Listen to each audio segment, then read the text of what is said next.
Welcome back. We looked last time at how to build a sentence. Very simply, it has a subject and a verb, so a verb and the thing that does it.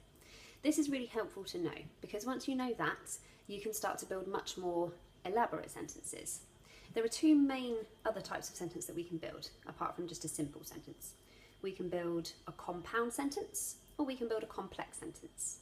I'm going to do a video now about compound sentences and then another one about complex sentences. To build both complex and compound, you do need what's called a conjunction.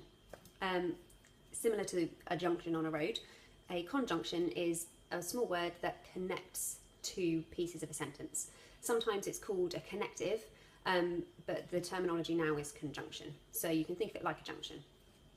When we're talking about compound sentences, we are specifically talking about something called a coordinating conjunction.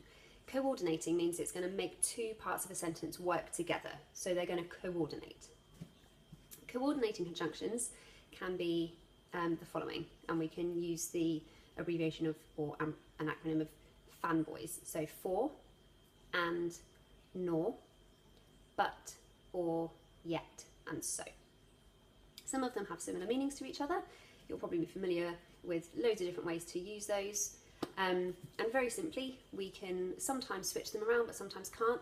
So I could say something like, I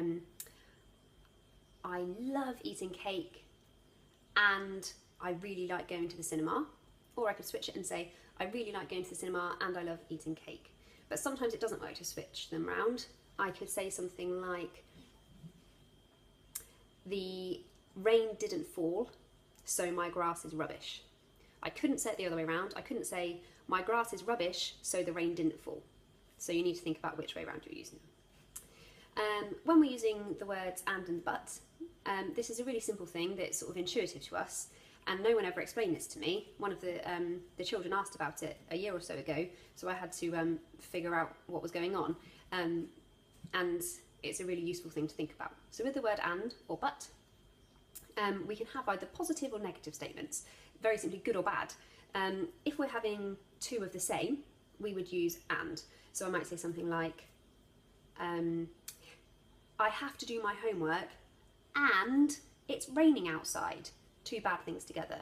Or you could do two good things together.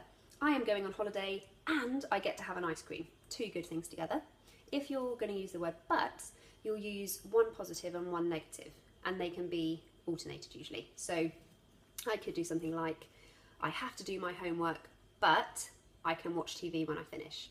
Or I can watch TV later, but I have to do my homework now.